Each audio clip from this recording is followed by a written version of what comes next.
இன்னைக்கு நம்ம என்ன ஈவினிங் ஸ்நாக்ஸ் டைத்துக்கு என்ன ரெசிபி பண்ண போறோம்னா உருளைக்கிழங்கு போண்டா, வெஜிடபிள் போண்டா பண்ண போறோம். உருளைக்கிழங்கு 75% வச்சுட்டு மீதி வெஜிடபிள்ஸ் எல்லாம் ஒரு 25% வச்சுக்கிட்டு ஸ்டப்பிங் பண்ணி போட போறோம். இதுக்கு என்னென்ன தேவை அப்படின்னா, முதல்ல இந்த ஸ்டப்பிங் ரெடி பண்ணிக்கணும். இதுக்கு என்ன பண்ணுன்னா, எண்ணெயை வச்சுட்டு கடுகை நல்லா தாளிச்சுட்டு வெங்காயத்தை நல்லா வதக்கிட்டு எல்லா வெஜிடபிள்ஸையும் போட்டு நல்லா வதக்கணும். முன்னாடி உருளைக்கிழங்கை வேக வச்சு மசிச்சு அதோட போட்டுட்டு, இதுக்கு காரப்பொடியெல்லாம் எதுவுமே போட வேண்டிய அவசியம் இல்லை. இந்த ஸ்டப்பிங்க்கு வெறும் மஞ்சள் பொடி மட்டும் போட்டுட்டா போதும். போட்டு நல்லா ஆறினோன்னா இந்த மாரி உருட்டு வச்சுக்கணும். அதுக்கப்புறம் என்ன பண்ணுறோம்னாக்க கடலை மாவு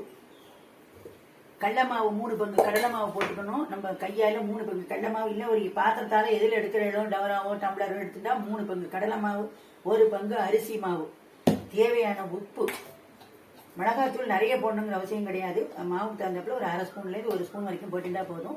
வெறுங்காய தண்ணி விட்டுக்கணும், அவ்வளவுதான்.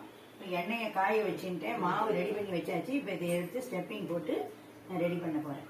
இந்த மாதிரி போட்டு இதான் மாவுடைய கன்சிஸ்டன்சி. இந்த பதத்துக்கு நம்ம போடணும். இது என்னன்னா பிரிஞ்சு வராமல் இருக்குது. போட்ட உடனே கலரினா அது பிரிஞ்சு வந்துடும். இதுக்கெல்லாம் தொட்டுக்கிறதுக்கு இதெல்லாம் எதுவுமே தேவை கிடையாது. இது உள்ள காரமே இதில் இருக்கிற ஸ்டப்பிங்கே போதும்.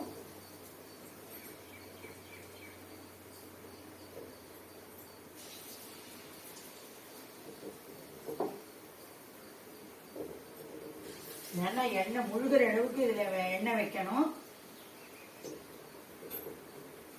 இது சில தொட்டுக்கிறதுக்கு தேங்காய் சட்னி பண்ணலாம். இது ஒன்றுமே இல்லைனாலும் இது அப்படியே சாப்பிட்டுடலாம்.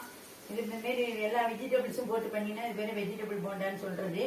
ஒரு வெஜிடபிளும் போடாமல் வெறும் வெங்காயம் உருளைக்கிழங்கு அந்த மாரி ஸ்டப்பிங்க்கு பண்ணினோம்னா அது ஒரு உருளைக்கிழங்கு போண்டாம்பாது.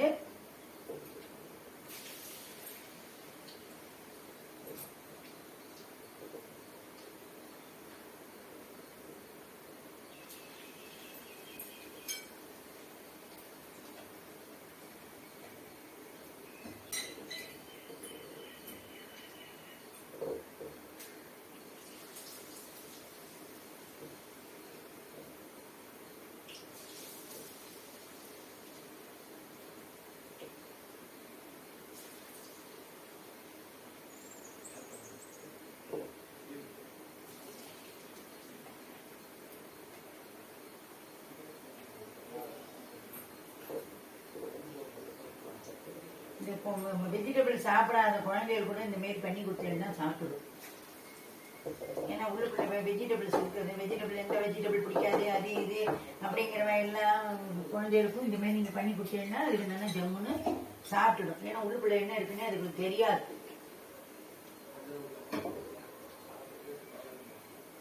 இதில் சில பேர் வெறும் கடலை மாவு அரிசி மட்டும் இல்லாமல் கொஞ்சம் இது கூட போடலாம், கார்ன்ஃப்ளவர் மாவு கூட போடலாம். இது இப்படி நல்லா வெந்த உடனே நல்லா இது பிரிஞ்சு வரும். அதுவே ஸ்டெப்பு நல்லா வேலை ஏறி வந்துடும்.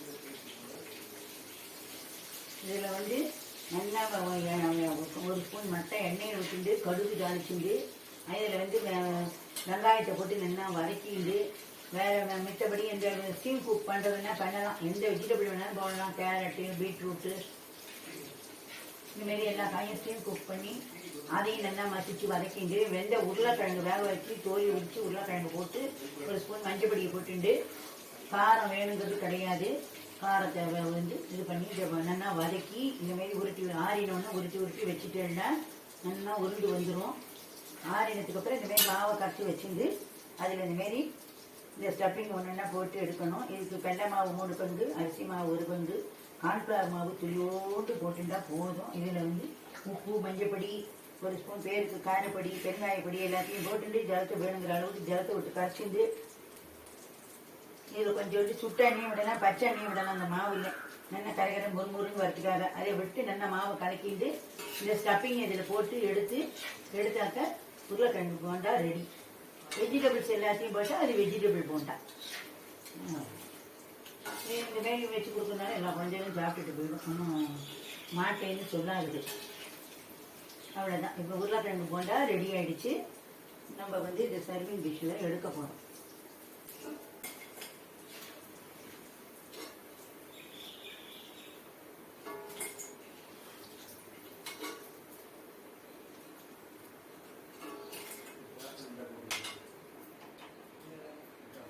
உருளைக்கிழங்கு போண்டா ரெடி. நீங்கள் பெருசாக இவ்வளோ பெருசு வேணும்னா நல்லா இவ்வளோ பெரிய உருண்டையாக ஸ்டஃபிங் பண்ணி வச்சுட்டு போடலாம். இந்த அளவுக்கு போட்டாலே கொஞ்சம் சீக்கிரமும் வெந்துடும், நல்லாவும் கலரும் ஒருவருன்னு இருக்கும். பண்ணி பார்த்துட்டு கமெண்ட்ஸில் சொல்லுங்க எப்படி வந்தது.